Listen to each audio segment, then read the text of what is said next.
If you could have dinner with anyone from history, who would it be? Now, to help set this up, I'm gonna stall here because I'm about to actually ask you to respond to me. So I'm gonna give you a minute to start thinking about who that could possibly be, because I'm gonna ask for your participation in this.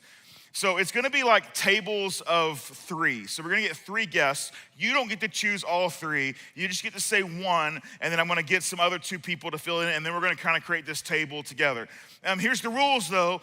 There can only be one person from the Bible, and it cannot be Jesus, okay? So I know all of you are like, oh, if he calls on me, I'm gonna say Jesus, think of somebody else. You know what I'm saying? Or just don't pick someone in the Bible, okay? Cool. So tables, we're gonna do dinner. Anyone throughout history, who would it be? Let me see some hands and I'll start. We'll go all the way back. Camden, what you got?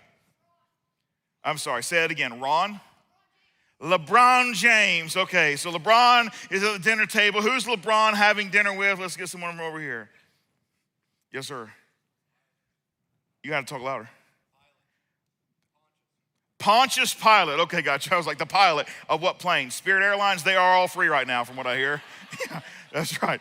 Gotcha. Pontius Pilate, got it. So Pontius, Pilate, and LeBron. Okay, we got one more. We already got a Bible guy. He can't come to this table. Only one Bible guy. Charlie Kirk. Okay, so Charlie Kirk. Someone clap. So we got one clap for. Okay. Yeah. I didn't ask y'all to clap. I said one person. Okay, we got it. All right, so that's one table. So we got LeBron, Charlie Kirk, and Pontius Pilate. That's a dinner. That is a dinner, okay? That's a dinner. All right, let's do another table. Three more. Yes, sir, in the back. Job. Ooh, okay. After the book is written, I'm thinking he's fine, okay? In the middle, I don't know if he's a good dinner guest, okay? Larry Munson. He stepped on his face with what? Wow, look at y'all. Go Dogs. Okay, so we got Larry Munson. Who's my other person? I forgot. Job. We got Larry Munson, Job. Somebody over here. Billy Graham. That's kind of biblical. Okay, well, we're going to let it pass. Okay, we got Billy Graham. We got a lot of church answers in here. This is good. One more dinner table. Yes, ma'am. Taylor Swift. Let's go. Yeah. How about that? Taylor Swift. Yes, ma'am. Mary Magdalene. Okay, we got Taylor Swift, Mary. Skip Carey. Go Braves. How about them Braves, by the way? You know what I'm talking about? Let's go. Yeah. That's a pretty good dinner table. I'm gonna give you my three. Now, I'll be honest with you, I had more time to think about this than you did. And so I really went back and forth. I had a few different lists, not that it matters, but I thought it was important that I put a list together. Here are my three dinner guests. If I got one guy from the Bible and then anybody else, couldn't be Jesus, here would be my three. First guy that's sitting and having dinner with me is Julius Caesar. That's the guy. I want to have a conversation like, hey, how'd you build this thing? Let's get into it. Did you see Brutus coming? Was that a big surprise? Like, let's have a conversation about those things. Tell me about Mark Antony, the whole thing. I just want to know all of the Rome, how the thing kind of got going. Anyway, so that was number one. My Bible guy is Peter. I went back and forth because I'm a church planter. I want to talk to the church planter. I'm going to talk to Paul. But here's the problem. Peter walked on water, and I want to have that conversation. I'm like, look, when the first time your feet touched the water and you were like, hey, I'm not sinking, explain that to me. Give me some insight. What was that like? And then, was it like an elevator when you started going down in the water? And then all of a sudden, is that what it felt like? Like it was sinking? I don't know. I just got questions just in particular about that. And the biblical authors tell us that there were so many stories about Jesus that were never recorded. I think Peter was there. I mean, he's one of the first guys called. So he knows. So I want some behind the scenes footage. I think Peter is my guy who's just going to say everything he's thinking when I ask him. So I think he's my guy. Third person I'm having dinner with, Julius Caesar, Peter, Leonardo da Vinci. I want to just have questions about, you just invented half our world, right? Like you just made a million things that we use. How did the process of creativity go? What did you do when you got in a creative block? Were there exercise or thing? I just want to hear all the things about how he created. Those are my three things. Here's the truth. If you get to design dinner, it makes sense. It makes sense that you would do the inviting and you would like the people that you invited. I think it makes sense. Now, I will say this. At the 9 o'clock, we had someone who said Hitler. And I was like, okay, all right. Well, you have to see me afterwards. Have a little session. But I was curious. I was like, well, who are we going to pair Hitler with? Someone said Albert Einstein. I was like, oh, this is good. We get like the smartest Jewish guy to talk to the racist guy, and he's going to be put in his place. I like it, actually. This fits. This is good. When you kind of put dinner together and you're making this happen, invited guests, it makes it. What about uninvited guests? The next 3 weeks, we are going to have dinner on Sunday mornings with 3 individuals. It's something we've never done before, but when I started taking a look at this passage, the three guests at this dinner, they have such a unique perspective. So for the next 3 weeks, we're going to teach the same passage 3 times. Each time from a different dinner guest's perspective. And the truth is, when we get done with those 3 weeks, there's still going to be so much that we didn't cover in just this small set of verses. So this week, we start not with the guy who hosts the dinner, not with the guy who was invited to dinner. We start with the uninvited. The guy who was invited, his name was Jesus. He was a teacher, a miracle worker. He's a rabbi. And at the time, he was pretty controversial. The Jewish faith was pretty standard and somewhat rigid in how they approached their teacherships or rabbiships, whatever you want to call it. And Jesus shows up from a know-nothing town, father as a carpenter. He himself had woodworking skills and then suddenly transitions into rabbi. And that's not a normal way that rabbis kind of make their way into being rabbi. Like, it's just different how they approach that. And so Jesus shows up, and at first people are like, well, he's not going to really have anything to say, you know, and all of a sudden he starts talking, and everybody wants to hear everything he has to say. So something changes, which is why he's the guy who gets invited to dinner. The guy who hosts the dinner, which we'll talk about in a couple weeks, his name is Simon. Now, if you heard it last week, we talked about another guy named Simon, but that was Simon Peter. This is not the same Simon. Simon Peter is the Peter guy I wanted to have dinner with. This is Simon, not Peter. He's a religious leader. He's a big guy in the Jewish religion. He has the power to invite influential people, someone like Jesus, over to dinner, and they would probably accept his invitation because of his status. Jesus has done that. He was invited by this guy named Simon, this religious leader, and Jesus has come to dinner. The third person, we don't have a name. We have Jesus, we have Simon, and then we have a nameless individual. The only thing that we do know about her is given to us in Luke 7:37.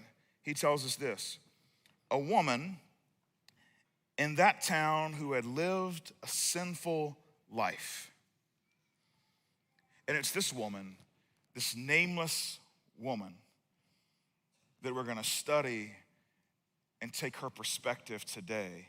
And we'll get to the other 2 guys next week and the week after. A woman in that town who had lived a sinful life. And what that tells us is that that's how she was known. No one needed a name because they knew what she did. No one thought her name was important. They saw her and they recognized her for her actions. Now, it doesn't tell us specifically what it is, but typically in the first century, in this type of writing, when someone describes a woman as living a sinful life, typically it's in the sex worker industry. And so that wouldn't have been uncommon in the first century. And certainly it fits. Typically, if there's something else that doesn't fit into what a woman would kind of be classified as living a sinful life, they would say it, but they don't say it. And so that's the overwhelming assumption, is that that's the type of life that she lived. And when people looked at her, again, getting her name, asking her name wasn't important to them. They just knew what she did. She was likely a prostitute. Her reputation preceded her, and honestly, she needed no introduction when she walked into a room. And walk into a room is exactly what she did. In the first century, when there was a traveling preacher or someone that was kind of notable that would come to town or visit town, it was not uncommon for the most religious guy or someone in leadership to invite them over for dinner. And typically, people that led religious movements, they had a little bit more money than the common people in their village. And so they would have a house that not only had bedrooms and possibly even a small kitchen, they would also have, or they would consider a kitchen, they would also have an open courtyard. And in that open courtyard, they would host these dinners that were private, but also were available for public to sit in and listen. As you maybe have ever heard that phrase, man, it'd be great. What would it be like to be a fly on the wall in that room? Well, in the first century, in these types of dinner situations, they permitted it. The public could actually enter into this guy's home because it was a public courtyard, a private but open to the public courtyard, where they could sit at the table and they would surround the individuals having dinner on the outside. They weren't allowed to speak, but they could listen in to the conversation. Because a lot of times when two religious guys got together, they were talking about religious things. They were given insight on God and the Word of God and the thoughts of God and the practices of God. And so people wanted to be close to that. They wanted to hear, what is it like for these two brains, these two intellects, these two men of faith to share insight on life? And so it was open. Anyone could just show up and walk in and find a spot on the wall and listen in. Now, for this woman, though, my guess is she hadn't been in this religious leader's house too often. Probably never. But she hears that Jesus is coming, and the dinner will be in the courtyard where, if she wanted, she could go. I don't know what it's like. It doesn't give us insight. My guess is that as she's walking to the dinner, she's nervous. As she makes her way to the house, maybe she gets on the street of Simon's house and she's seeing other people kind of trickle in, and maybe she's waiting, like maybe there'll be someone else that I know. Eventually, she makes her way all the way to the door, and she has a decision to make. I don't know where the point of no return for her is, but at some point she crosses that threshold and she makes a decision. Well, I'm here now, I can't leave. She knows when she walks in that no one invited her. Everyone else there also knows when she walks in, no chance she was invited. But everyone, including herself, knew herself. The people that were there to stand along the wall knew who she was and what she did. Simon, the religious leader, knew who she was and what she did. But somehow she got herself to the place where she walked in anyways. Think about that for a second. She brought herself to the place where, knowing all of those things, she walked in anyways. That is a picture of courage. Courage. Why did she need courage? Honestly, where did it come from? If we were put in the same situation, where would we get it from?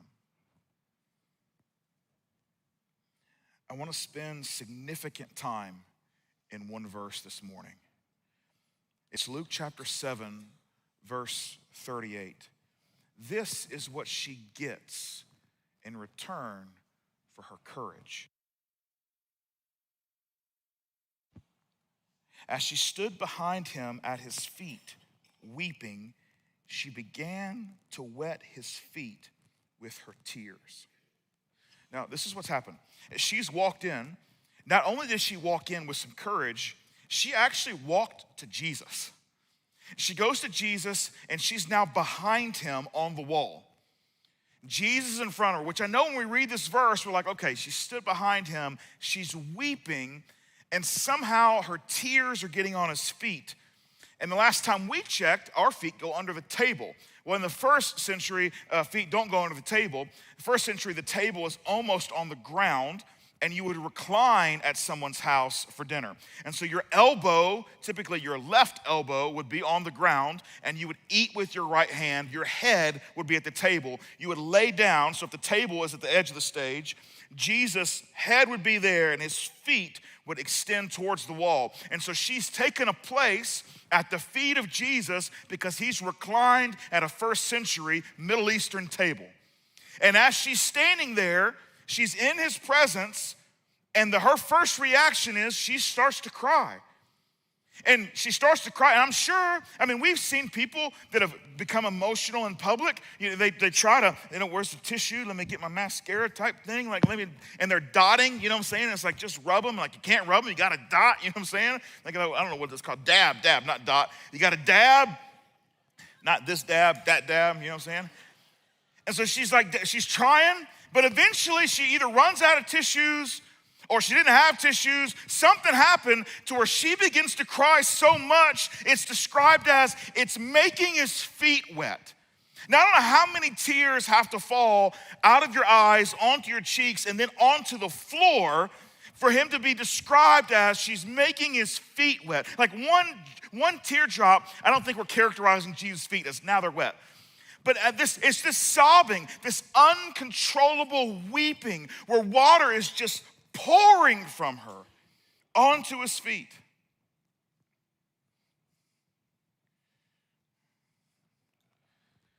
Why was she crying? My guess is it's connected to something to do with why she needed courage. At this moment, she can't say a word. She just sobs. But the truth is, she didn't need to speak. Words were not necessary.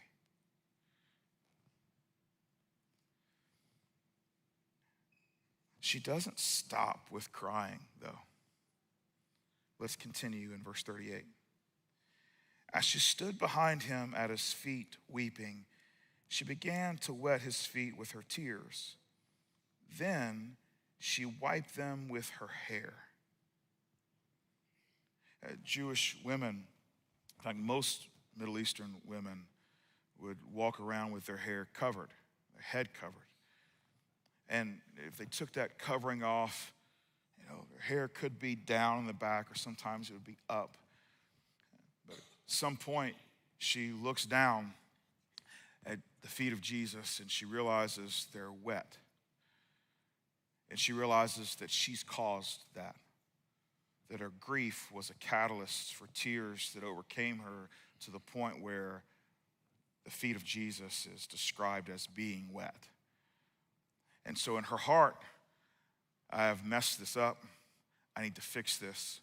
And so she goes to her knees and she uncovers her head and she takes her hair out from around her neck and it sits on her shoulder, and she bends down at the waist and she begins to take her hair and dry off the feet of Jesus. Now, this is not just one of those moments where it's like, that's probably not what we want to dry the feet of Jesus with. It's also one of those moments where the reason that Jewish women are not letting their hair out is because it was a fairly erotic thing. And it was seen as that way culturally. And so it was one of those things where it's like, okay, number one, you need to keep your hair there. Women's hair in the first century would be described as their glory. It was very intimate. But for her, she's just problem solving in the moment. My grief has created now a mess on his feet, and I can do something about that. And so she is on the ground, taking her hair, drying the feet of Jesus, doing the very best she can to undo what she has done. But she doesn't stop with her hair. Let's keep reading in verse 38. As she stood behind him at his feet weeping, she began to wet his feet with her tears. Then she wiped them with her hair, kissed them. So the original language, when we look at it, it gives us this information that it's not a one-time event when we read the original Greek. It's an ongoing kissing of feet. And so not only what happens, so she's crying, she's overcome with emotion. I think it has something to do with why she needed courage to walk in the room to begin with. And as she's weeping at his feet, she sees that it gets all over his feet, and her response is, good gracious alive, that's a lot of tears. I need to do something about this. So she's now on her knees, she uncovers her head, she takes out her hair, and she begins to wipe it up. And then as she's there in that moment, this is not the reason she showed up, it's not the reason she cried on his feet, it's not the reason she got on her knees to wipe it up with her hair, but as she's at the feet of Jesus, the thought comes to her, what else can I do? How else do I show my devotion? How else do I show him just who I know him to be? And the first thought that comes to her mind, this is the first thing that she does on purpose, right? The crying, not on purpose. The I'm gonna fix you with my hair, that's just a reaction. But the first thing she's like, okay, and her mouth just goes to the man's feet. Not just once, but she just keeps at it, the Bible tells us.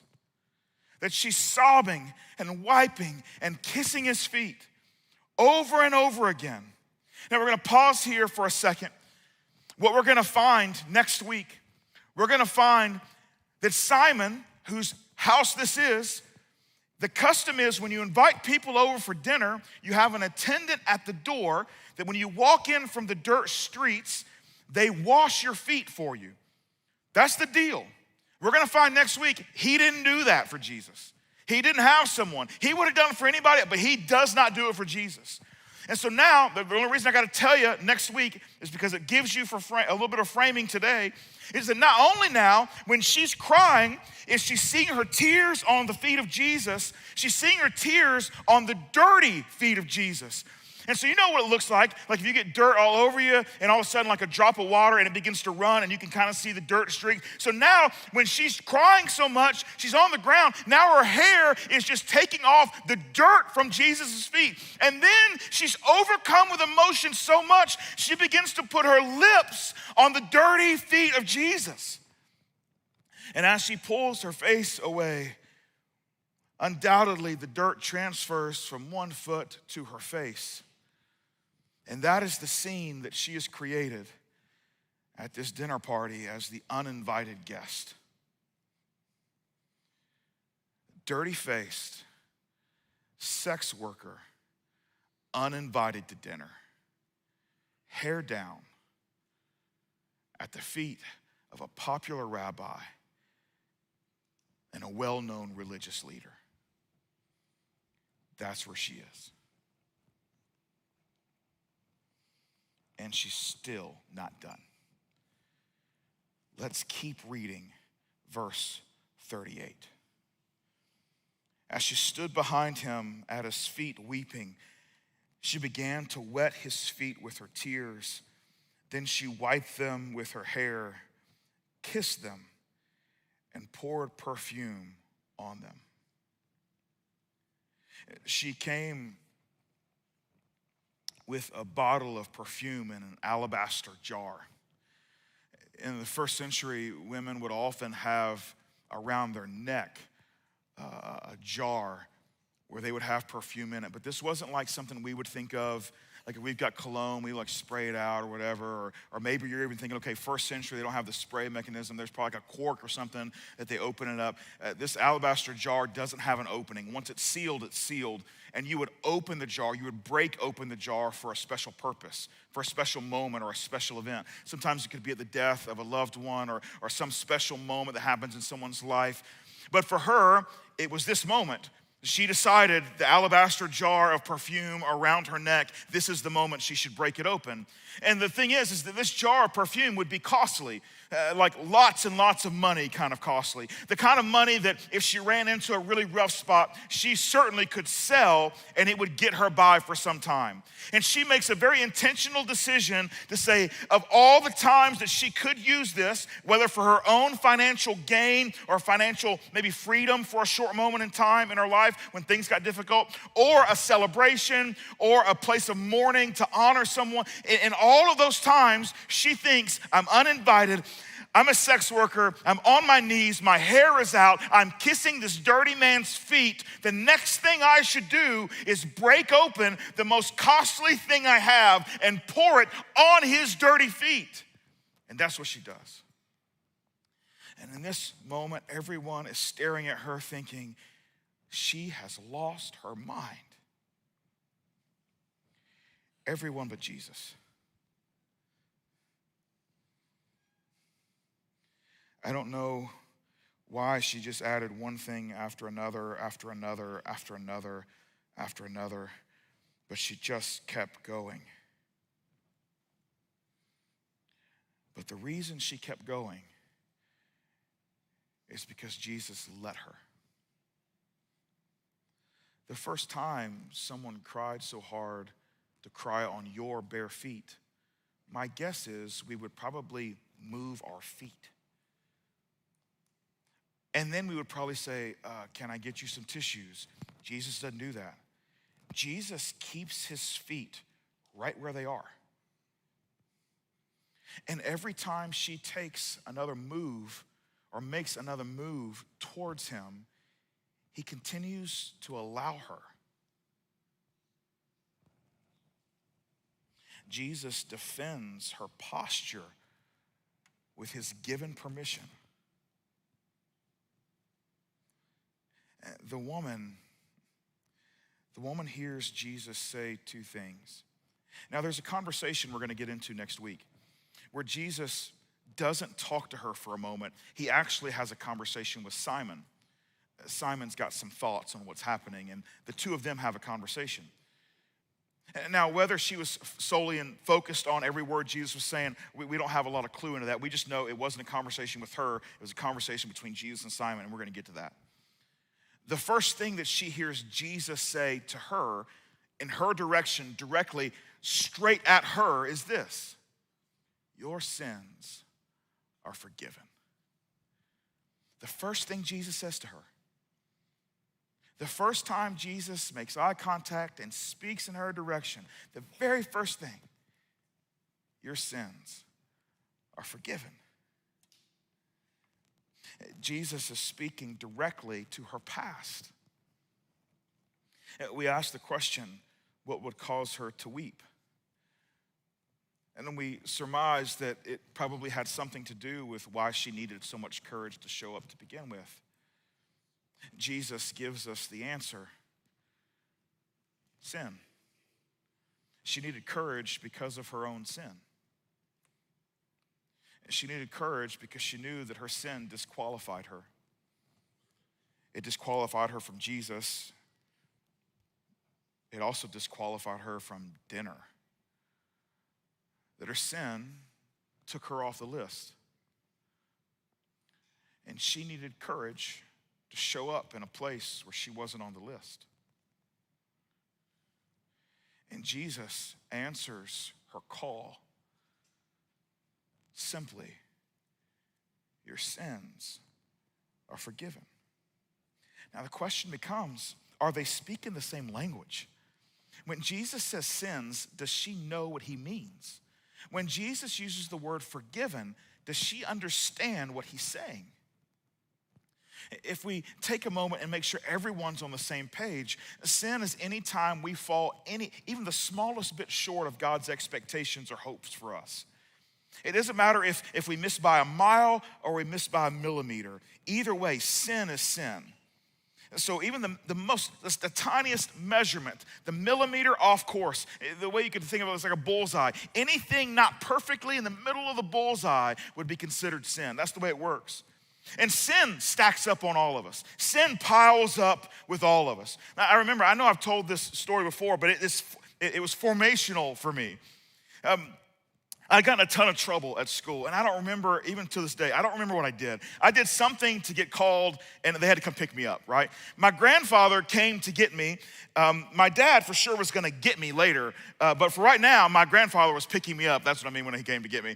And so the conversation with my granddad, though, I knew was gonna be different than my conversation with my dad, because my dad was not gonna do a lot of talking. My grandfather was gonna do a lot of talking, and I was in some big trouble. But when I had the conversation with him, he started asking me questions like, so tell me, how does this line up with how Jesus wants you to be? And I was like, granted, this is not a spiritual conversation. Why do you have to make everything spiritual? It's just, and again, I can't remember what I did, but something. And for sure, like I'm trying to ignore it, but eventually, through a long car ride, it's not, if you've ever been to East Point and you go to Hapeville, it's not long unless your granddad's driving 26 miles an hour, and then it takes as long as he wants it to, okay? And so it feels like we're in the car for half an hour, and I'm sure that was intentional. I wasn't paying attention to how we were going, but we were there for a long time. Eventually, he gets me to the place where I understand, okay, I disappointed God more than I just disappointed my dad, more than I disappointed the principal. Like, I get it. It has something to do with some character, right? I'm getting what he's putting down. And so I turn, and I become a little reflective. And I'm like, Granddad, when do I stop struggling with sin? And he's like, well, grandson, you don't ever stop struggling with sin. And I was like, Granddad, you never sin. You never sin. So at some point, I'm gonna be like you at some point. When did it happen for you? And this is the thing I'll never forget. He looked at me, again, like 26 miles an hour. He probably slowed down to 18, enough to turn to me, hold on, he's on this side, turn to me and say, grandson, all of my struggle with sin happens in here now. And he was just telling me, my sin still piles up too. It's just not as evident. And they're probably not calling home about it. And probably not gonna get his wife to come pick him up from work because he messed, like, that's not what's happening. But he was just telling me, hey, my sin piles up too. And so when Jesus said, your sins are forgiven, and Jesus was saying, you got a pile just like everybody else does. And I'm taking care of them. When he says forgiven, he's saying, I'm making you good with God. And you got a pile of things that says you're not good with God, and I'm taking care of that. That's on me. So he's talking about our past.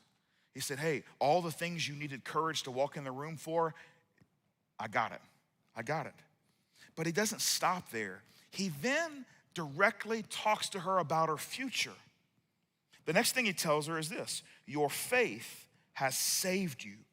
Go in peace. Her faith has saved her. People, she hasn't said a word yet. She hasn't said a word. The only thing she's done is cry, get on her knees, dry it with her hair, kiss his feet, break open the alabaster jar and pour it out. She hasn't said a single word. But Jesus is seeing something that she's not saying. Faith. It wasn't a confession that she said out loud. It was a reflection of her life. And in that moment, she didn't need a word of faith because she was living faith. He says, go in peace. In other words, as you go into your future, you can go in a place and be peaceful. In other words, the work that I've done with your sin that piled up on you, not only did I make it good with God, the things that you needed courage to get you even to walk in the room today, I've made good, but I also want to let you know, moving forward, this that I've done for you will continue to follow you so you can sleep in peace, so you can live in peace. But he's also calling her to a life of peace. He says, go now in peace. That's not just to feel good about yourself. He's saying, begin to orient your life as a person of peace. Jesus is called the Prince of Peace. Jesus is leading the charge in her life, and he's trying to say, from now on, align yourself with me. And I'm wanting to give you this gift today. Your faith saved you. Go in peace. What changed for the woman? What changed for her? From the moment that she heard that Jesus was going to show up at this guy's house, what changed? And when we think about it, when we walk through the story, it's evident to us. The thing that changed for this woman was proximity to Jesus. She got close. She went from outside to inside. She goes from distant to close. She goes from avoiding to pursuing Jesus. And her proximity to Jesus changes her. The courage to get close to Jesus was the catalyst to change her. And the truth is, that word courage, it's a place that so many people in our community never get to. They stand on the street where they know Jesus is, but they can't bring themselves to walk in the door and go to his feet. They know where they can find him. They just don't have the courage to go. And why is that? Well, I'll tell you, it's because of the other people in the room. It's because they probably have a sister or a brother or a cousin or a nephew or a neighbor or a best friend or someone that they're working with who's had a conversation with them and says, so you're going to church now, right? And like, yeah, we're going to church. She's like, well, you know, you're going to have to stop doing this, this, and this if you're going to go to church. And they're like, oh, well, I mean, I don't know how to really stop this habit or this addiction or this fill in the blank. And they're like, well, that's what church people do. They stop doing those things, right? So I'm just letting you know, if you're going to be a church person, you got to stop doing these things. And so immediately they're thinking to themselves, like, okay, that's right. Actually, my neighbor, friend, brother, sister, girlfriend, whatever it is, coworker, they are right. I don't think Christians do those things. So I need to figure that out. If I'm going to go to Jesus, I do need to clean myself up. I need to fix some things. I got an addiction. I need to get that addiction under control before I go to Jesus. If I got another habit out here or some behavior that I'm dealing with that I know it doesn't feel like this is what God wants me to do, I got to solve that. I got to stop that. And then once I get that under control, I can walk into the room and not feel so guilty. I can walk into the room and I don't need as much courage because that ain't who I am anymore. And I wish you would let me know who those people are in your life. If you're disconnected from faith, and maybe you're here and you're thinking, hey, okay, well, I'll go to church, but I'm not sure I can walk in the room with Jesus. Like, I'm not sure if I can give my life to Jesus. I don't know, baptism and saying, hey, my life belongs to you, when secretly I know my life still struggles to belong. Like, I don't know if I'm going to be able to do that. I wish you would give me contact information to whoever is telling you those things, because I would love to call them and say, hey, my name is Clint. I'm the pastor at Foundation, and I just have 2 words for you. You should shut up. Stop telling people things that are stupid. Listen to yourself. Let's play this out. Your friend has an addiction or a habit, and you're telling them, figure that out and then go to Jesus.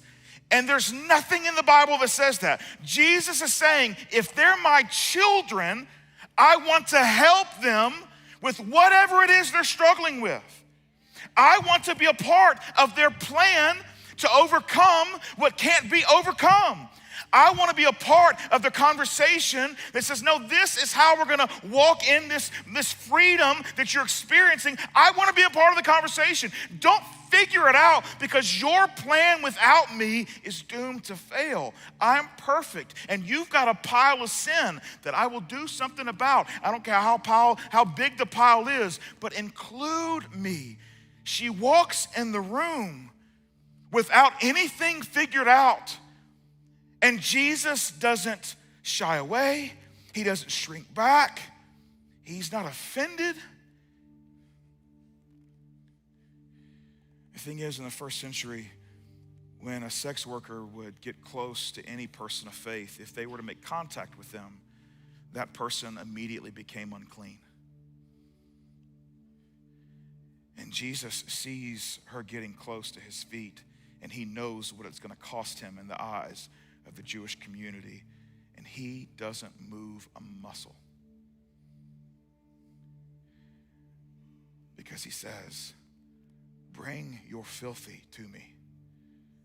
I want to be included in your cleanup. There's no such thing as clean without Jesus. there's no such thing as clean without Jesus. There's a good attempt. There's pretty clean, but there ain't clean without Jesus. And so Jesus wants you to understand, when you come to the table, you bring the real you. Not the polished version, not the edited version, not even the Sunday morning version. You bring the real you. And this wasn't something that just sat in the mind and heart of Jesus. This was something he passed along to those that would follow him. We go a few decades down from this moment in the life of Jesus, and we've got a guy by the name of Paul who's planting churches. And he's planting churches all over the place. It's wild, some of the stories that's written down of the communities he goes and starts churches in. Just crazy, crazy cities. Like makes Vegas on its worst night look tame. That's how crazy some of the cities Paul plants churches in. And Paul has this guy that he's mentoring. His name is Timothy. And he has an opportunity to invest in Timothy long term. Timothy, it doesn't wait for Paul to be done to start doing church work. He starts doing it. But there's this moment when Paul gets to write a letter, and Paul takes a moment to really sum up this story and the thought and the hope and the desires of Jesus in just a couple of lines. So this is decades from this moment in the life of Jesus. I just want to share with you how this mentality spread not just to Jesus, but everyone who wanted to follow Jesus. It infected their life. Listen to this in 1 Timothy 1:15. This is Paul talking about himself. Here is a trustworthy saying that deserves full acceptance. Christ Jesus came into the world to save sinners. We're going to pause there. That's not the end of the statement. We're going to pause there. Of course, like, okay, I got it. In fact, Jesus says, I came to seek and save the lost. Jesus says this very phrase himself. It's like, okay, Carl, yeah, we're just copy, paste, right? Rinse and repeat. We've got it. But then Paul takes it to another level because Paul is so aware of the sin that has piled up in his own life. Now, let me set the stage again. I know I've done a poor job. When you think of Christianity, the 2,000 years of history of Christianity, Paul has got to be top 2, top 3, maybe even the greatest Christian other than Jesus himself, right? Peter's gonna give him a run for his money. James, the little brother of Jesus, leads the Jerusalem church. They're pretty special. But I'm telling you, Paul is one of the guys. So if you put a list together of greatest Christians to worst Christians, Paul is at the top. Zero, it's not even debatable, okay? This is what Paul says. I'm gonna read it to you again, 1:15. Here's a trustworthy saying that deserves full acceptance. Christ Jesus came into the world to save sinners. And then he finishes it. Of whom I am the worst. He says, listen, if we're going to put a list together of sinners, get all the people Jesus has saved, all the sinners Jesus has saved, and rank them worst to best, I'm at the top of the list. Which means this, that woman's on the list, and Paul is saying she doesn't even touch my pile of sin.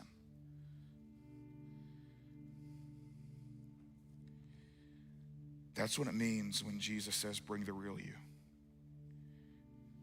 It means all of us who have been doing the following Jesus thing for a few decades, we should be the first to understand just how big our pile of sin is. The longer we've been following Jesus, the more we understand just how hard it is to follow Jesus. And that our attitude and our convictions should mirror the reality of our pile of sin and the gratitude that comes that Jesus has done something with it so that we also could go in peace. So for those of you in the room who have gotten too religious for your own pile of sin to be recognized, my invitation to you is bring the real you to the table. And for those of you who are in the room who have yet to discover the significance of Jesus, but you are trying to clean your room before he comes and checks on your room to avoid whatever guilt trip you're thinking you're gonna feel, I would say stop and bring the real you to the table with Jesus. A few months ago, I started prepping you for this week. If you weren't here a few months ago, it's okay. What I'm about to ask you might just feel a little weighty. But a few months back, we started just kind of prepping for the 3 weeks in front of us. And I just want to kind of open up the curtain a little bit. This story that we're reading this morning, it runs from Luke chapter 7, verse 36 through verse 50. And my request of each of you is that you would make this your daily Bible reading for the next 3 weeks, every single day. It's about 14 or so verses. And what you're going to find when you go read it tonight, you're going to find that I left so much out. That conversation with Jesus and Simon, I didn't even mention it because we're getting to it the next 2 weeks. There just wasn't enough time. When I started looking at this passage, like this is 4 or 5 weeks. We're going to try to do it in 3. We're going to take the perspective of each of the people at the dinner. But you're going to find there was a story inside of the story I just told that Jesus tells. And that story is wild. But there's so much in such a short little space that I think if we would dedicate ourselves to diving deep in this particular moment in the life of Jesus, each of us will be so much better for it. So much better for it. Now, I asked you a few months ago, I gave you one passage and asked you to read it every day for a week. And I know some of you probably remember back to that. You're like, whew, that Romans passage was tough to read every single week. This one will be tough too. It is tough. You will find yourself reading and already knowing how the story is going to end, and so your brain will skip. Like, okay, I know this part. Well, of course you know it. You've read it now 13 days in a row. That's not the point. I want you, every time you read it, to ask God, show me something. Don't show me something in the text. Show me something in me. Teach me. Because the truth is, all 3 perspectives in the story are so unique.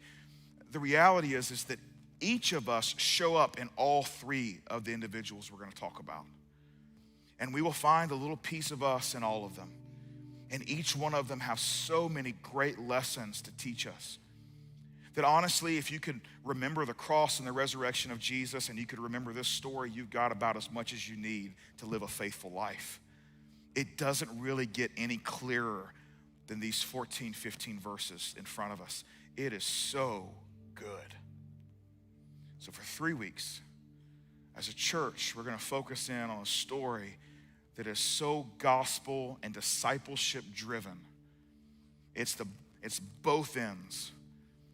I've been following Jesus forever, and I've been following Jesus since this evening started. It's gut-wrenching grief and pride that sees no end. And Jesus sits in between both of them and ministers to both at the same time and brings them both to a place where they have an opportunity to be better for it. Which makes sense when we sit at the table with Jesus.